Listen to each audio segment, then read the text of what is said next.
Creator exist करता है या नहीं। इसके लिए सबसे पहले हमने माना कि क्रिएशन एग्जिस्ट करती है। जब हमने ये मान लिया कि कोई चीज़ एग्जिस्ट करती है, जैसे मान लिया कि मैं एग्जिस्ट करता हूँ, तो मैं सोचूंगा कि मेरा क्रिएटर कोई होगा। लेकिन वेदांत फिलोसफी ये कहती है कि इस बात का क्या प्रमाण है कि आप भी एग्जिस्ट करते हैं। ये भी तो हो सकता है कि आप सिर्फ माया ही हो। आप कहेंगे कि मैं इसका प्रमाण हूँ कि मैं एग्जिस्ट करता हूँ, तो आप कहेंगे कि आपके होने का प्रमाण तो आप स्वयं ही दे रहे हैं। तो मैं कहूँगा कि भाई मेरे आसपास के जो लोग हैं वो मेरे होने का प्रमाण दे सकते हैं। तो वेदांत फिलोसफी कहती है तो उनके होने का भी क्या प्रमाण है भाई, उनके होने का प्रमाण भी तो आप स्वयं ही हैं। आप अपने ही होने का प्रमाण अलग अलग तरीकों से दिए जा रहे हैं। तो मुझे ये बात थोड़ी सी अजीब लगेगी, अटपटी लगेगी, मुझे लगेगा कि सामने वाला इंसान जो है वो पागल हो गया है, कैसी बातें कर रहा है।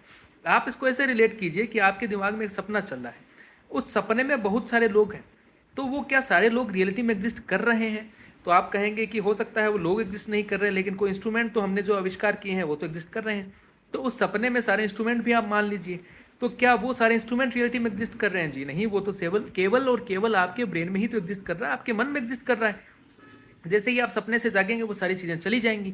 तो ये भी तो हो सकता है कि ये जो रियलिटी है वो आपकी कॉन्शियसनेस का, आपकी चेतना का एक प्रोजेक्शन मात्र है, ये कुछ भी एग्जिस्ट ही नहीं कर रहा। तो यहाँ आने पर आपके लिए क्रिएटर का प्रश्न ही खत्म हो जाएगा कि इस क्रिएशन को किसी ने बनाया है। आपके लिए सिर्फ ये रह जाएगा जो ब्रह्म है वो ही खुद को खुद में देख रहा है, मतलब कोई दूसरा एग्जिस्ट ही नहीं कर रहा। वो एक ही है जो सबको अपने आप को दर्पणों में देख रहा है। आप, मैं, ये फोन, सब कुछ एक ही है, दूसरा कोई एग्जिस्ट करता ही नहीं है। ये सिर्फ माया मात्र है कि सबको ऐसा लग रहा है कि दो हैं, डुअलिटी एग्जिस्ट ही नहीं करती।